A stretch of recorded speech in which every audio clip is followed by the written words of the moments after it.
পরিষ্কার করে আমার বান্দাদের জন্য আমার আয়াত, আমার বিধান, আমার কথা স্পষ্ট করে বলে দিলাম, লাআল্লাহুম ইয়াত্তাকুন, যেন সকলেই মুত্তাকি হতে পারে, জান্নাতি হতে পারে। এটা হলো 187 নম্বর আয়াত। কথা শেষ করছে কথা। আল্লাহ বলছে, আল্লাহ বলছে, বান্দা আমি সবচেয়ে কমাইছি, সবচেয়ে সহজ করছি, সবচেয়ে ছোট করে আনছি রোজা শুধু তোমাদের জন্য। আখিরি নবীর উম্মত, তোমরা আমার আখিরি বন্ধুর উম্মত, তোমাদের জন্য আমি সবচেয়ে সহজ করছি রোজা। রোজা পূর্ববর্তী জাতির, যারা পূর্ববর্তী জাতি, তাদের রোজার নিয়ম কানুন, রোজা ছিল সবার, কিন্তু নিয়ম কানুনের মধ্যে বিপরীত ছিল। বিশেষ করে আমাদের নবী সাল্লাল্লাহু আলাইহি সাল্লামের সাহাবায়ে কেরামের আমলে তাফসীরে আছে স্পষ্ট, ওলামায়ে কেরাম জানে, যখন রোজা ফরজ হয়েছে, মজার কথা শুনেন, যখন রোজা শুরু হয়েছে সাহাবীদের জামানায়, তখন রোজা কেমনে রাখত? নিয়ম ছিল সন্ধ্যাবেলায় ইফতার করার পরে, ইফতার করে না সূর্য ডুবলে, তো এই সময় ইফতার করার পরে এই বাকি যে রাতটা, এই রাতে যতক্ষণ সজাগ থাকবে প্রথম, এতক্ষণই খানা দানা, স্ত্রী মিলন এগুলো করতে পারবে। যদি ঘুমাইয়া যায় 10 মিনিটের লাগেও, 1 মিনিটের লাগেও, শুয়ে লাইলে চোখ বন্ধ, ঘুমা এসে গেলে পরের দিনের রোজা শুরু। হ্যাঁ, এটাই বিধান। নবীজির জামানায়, সাহাবীদের জামানায় প্রথম শুরু হয়েছিল এভাবে, রোজার বিধান ছিল এভাবে। এরপরে ঘুমের থেকে উঠা আর খানার সিস্টেম নেই। এক সাহাবী হযরত কাইস ইবনে সারমা আনসারী সাহাবী, উনি এরকম সারাদিন রোজা রাখছে, রাইখা সন্ধ্যাবেলা ইফতারের টাইমে ঘরে আসছে, স্ত্রীকে বলছে ইফতার কিছু আছে কি? স্ত্রী বলছে কিছুই নাই ঘরে, আপনি একটু অপেক্ষা করেন, বসেন, আমি পাশের বাড়ির থেকে কিছু খাবার বা কিছু নিয়ে আসি। স্ত্রী গেছে পাশের ঘরে, কিছুটা তাদের কাছ থেকে খাবার ধার নিয়ে ঘরে আসছে। আয়েশা দেখে ওনার স্বামী সারাদিন ক্লান্তিতে মেহনত করে আসছে, একটু কাইত হয়েছিল, ঘুমায়। এখন স্ত্রী তো ঘুম থেকে জাগায় বলতেছে, ইন্নালিল্লাহ, আপনার তো রোজা শুরু হয়ে গেছে। বলছে হ্যাঁ, আমি আর কি করবো এখন, তার কিছুই খাইতে পারে না। তো আজকের সারাদিন উপাস, সারা রাত উপাস, পরের দিন দুপুর বেলা এই সাহাবী বেহুশ হয়ে গেছে, আর উঠতে পারতেছে না। কেন? লাগাতার এই কষ্ট। কথা বুঝছেন কিনা? এখান দিয়ে 12, হেন দিয়ে 12, 24 ঘন্টা, আরো ওখান দিয়ে ধরেন আপনি 6-7 ঘন্টা, প্রায় 30-32 ঘন্টা পরে উনি কি হয়ে গেছে? বেহুশ হয়ে গেছে। নবী সাল্লাল্লাহু আলাইহি ওয়াসাল্লামের কাছে জানানো হয়েছে। আরেক সাহাবী রাত্রিবেলা ঘুম থেকে উঠে বেখেয়ালে ওনার স্ত্রীর সাথে মিলিত হয়েছে, তো ওনারও বড় ক্ষতি হইল, কারণ রোজা তো শুরু হয়ে গেছে। এই দুইজনের দুই বিষয়ের কারণে আল্লাহ তাআলা বলছেন, বন্ধু ঠিক আছে, চলেন আরো কমান, আপনাকে যে আমি ভালোবাসি। আল্লাহ বলছেন, বন্ধু আপনাকে যে খুব পছন্দ করি, আপনার উম্মত তো আপনাকে ভালোবাসলে আপনার সাথে যা কিছু সব কিছুকেই আমি ভালোবাসি, আপনার উম্মতকেও ভালোবাসি, আপনার গায়ের চাদরকে ভালোবাসি, আপনার গায়ের কম্বলকেও ভালোবাসি। কোরআনে আছে, ইয়া আইয়ুহাল মুজাম্মিল ইয়া আইয়ুহাল মুদ্দাসসির। নবীজি কখনো চাদর গায়ে দিছেন, আল্লাহ বলছে হে চাদর পরা নবী। নবীজি কম্বল গায়ে দিছেন, তা আল্লাহ বলছে হে কম্বল পরা বন্ধু আমার। তার মানে কি? এটা কেমন মায়ের কথা? রুমালওয়ালা ভাই, আমরা বলি না এটা? আল্লাহ যেন বলছে, বন্ধু আপনার সাথে যা লাগে সব আমার কাছে প্রিয় হয়।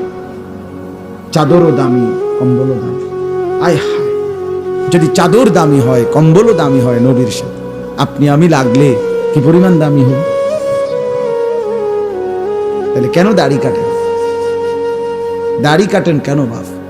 কাটেন, এটা অভদ্রতা, অসুন্দর। পৃথিবীর কোন গবেষক, দার্শনিক, পণ্ডিত, বুদ্ধিজীবী, কাফের, মুশরিক, বেঈমান, ইহুদি, খ্রিস্টান, নাস্তিক, মুরতাদ, হিন্দু, বৌদ্ধ, পৃথিবীর কেউ, কোন গবেষক, আমি চ্যালেঞ্জ করলাম, কোন বুদ্ধিজীবী, কাফেরও আজ পর্যন্ত গবেষণা করে প্রমাণ করতে পারে নাই যে দাড়িওয়ালা চেহারার চাইতে শেবওয়ালা দাড়িবিহীন চেহারা সুন্দর, হ্যান্ডসাম। এটা কি যুক্তিতে, কি গবেষণাতে, কোন মেশিনে ধরা খাইছি? না কথা বুঝেন নাই আপনি? আপনি কদ্দুর জানলে আমার কদ্দুর দেখাইয়েন, এরপরে প্রমাণ যদি করতে পারেন তো জেনে আমার বিচার করণ দরকার, আমি হেনে যাবো বিচারে লেগে। দাড়িবিহীন চেহারার চাইতে দাড়িওয়ালা চেহারা লক্ষ কোটি গুণ বেশি সুন্দর, তুলনাই হয় না বেটা। এ তো কাপুরুষের চেহারা বেটা, যে নিজের দেহকে বিকৃত করে, নিজের শরীর চেহারাকে যে বিকৃত করে দেয়, তার হিম্মত কোথায়, সাহস কোথায়, তার পৌরুষ কোথায়, বীরত্ব কোথায়? নিজের চেহারাকে যে বিকৃত করে, নিজের চেহারা নিয়ে যে নিজে লজ্জিত, তো তারই ইজ্জত দিব কে, তারই সম্মান দিবে কে? আল্লাহ আমাদেরকে মাফ করে দেন। তো আল্লাহ তাআলা বললেন, তো এই দুই সাহাবী দুইটা ঘটনা ঘটলো, আল্লাহ তাআলা বললেন বন্ধু চলেন সহজ করে দিই, আরো সহজ করে, কুলু ওয়াশরাবু। এই যে দেখেন, উহিল্লা লাকুম লাইলাতাস সিয়ামির রাফাসু ইলা নিসাইকুম। আল্লাহ বলে এখন থেকে বন্ধু আপনি আপনার উম্মতকে বলেন, প্রত্যেকটা ঈমানদার পুরুষ রোজাদারের জন্য সন্ধ্যা সূর্যাস্তের পরে রাত সুবহে সাদিক পর্যন্ত পুরা রাত, এবার আর কোনো ঘুম যাক বা না যাক, কোনো নিষেধাজ্ঞা আর নাই। সে তার স্ত্রীর সাথে মিলিত হওয়া, স্ত্রীর সাথে থাকা তার জন্য পুরাপুরি বৈধ করা হলো। হুন্না লিবাসুল লাকুম ওয়া আনতুম লিবাসুল লাহুন্না। স্ত্রী তো স্বামীর পোশাক, স্বামী তো স্ত্রীর পোশাক, একজন আরেকজনের সাথে মিলে মিশে থাকবে, এটাই তো ইনসাফ, এটাই তো আল্লাহর চাওয়া। স্বামী যদি স্ত্রীর কাছে আপনার আকর্ষণীয় না হয়, স্ত্রী যদি স্বামীর কাছে আকর্ষণীয় না হয়, বেডিও যদি বাইরের বেড হইতে লাগে আগ্রহী, এবারও যদি বাইরের বেড হইতে লাগে আগ্রহী, তো এই দুই অপদার্থ কি এর স্বামী স্ত্রী নিফেলাস ঠিক না? কি রে বেটা, তুই বেটা তোমার বউ আছে ঘরে, তুমি রং মানুষের বেডি বেউ খুব কোথাকার, তোমার তো রোদে টাঙ্গাই তুমি দরকার। যে মহিলা তার স্বামী আছে, সে পর পুরুষের প্রতি আসক্ত। এখান থেকে মুরাদনগর যাবে একজোড়া জুতা কিন্তু হরণ দিতে আছে আধা ঘন্টা ধরে, রেডি, হ্যাঁ রেডি, আগো বাইরন না না রাখো না, রেডি হইতেছে, রেডি। এই পাউডার ডলতে আছে, ফেয়ার এন্ড লাভলি ডলতে আছে, মেকআপ ডলতে আছে। আরে বোন, আহারে মা, কারে দেখাইবা? এই রঙ্গরসের যৌবন, এই গহনা, এই অলংকার, এই প্রসাদনী কাকে দেখাইবা? কাকে দেখাইবার জন্য 1 ঘন্টা ধরে সাজলা?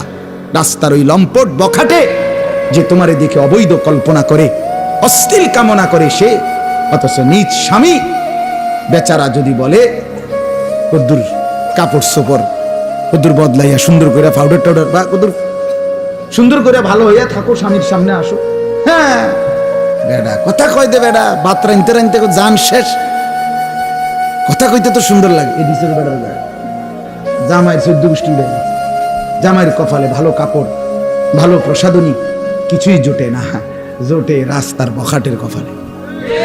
আস্তাগফিরুল্লাহ, আস্তাগফিরুল্লাহ, আস্তাগফিরুল্লাহ। আল্লাহ আমাদেরকে মাফ করে দেন। আল্লাহ বলেন জন্য কি চমৎকার কথা, হুন্না লিবাসুল লাকুম ওয়া আনতুম লিবাসুল লাহুন। আল্লাহ বলে স্ত্রীরা এ তো স্বামীর পোশাক, স্বামী এ তো স্ত্রীর পোশাক, মিলেমিশে একাকার। সুবহানাল্লাহ। এরপরে আল্লাহ বলেন আলিমাল্লাহু আন্নাকুম কুনতুম তাখতানুনা আনফুসাকুম ফাতাবা আলাইকুম ওয়া আফা আনকুম। আমি জানি তোমাদের কেউ রাত গভীরে স্ত্রীর সাথে মেলামেশা করে ফেলেছো, ভুল হয়ে গেছে, ঠিক আছে আমি তওবা করো, আমি মাফ করে দিলাম। ফালআনা বাশিরুহুন্না ওয়াবতাগু মা কাতাবাল্লাহু লাকুম। এখন আমি তোমাদের জন্য অনুমতি দিয়ে দিলাম, এখন হালাল করে দিলাম, বৈধ করে দিলাম, তোমরা আমার সিদ্ধান্ত হুকুম তালাশ করো, অর্থাৎ এখন তোমাদের জন্য অনুমতি দেওয়া হলো।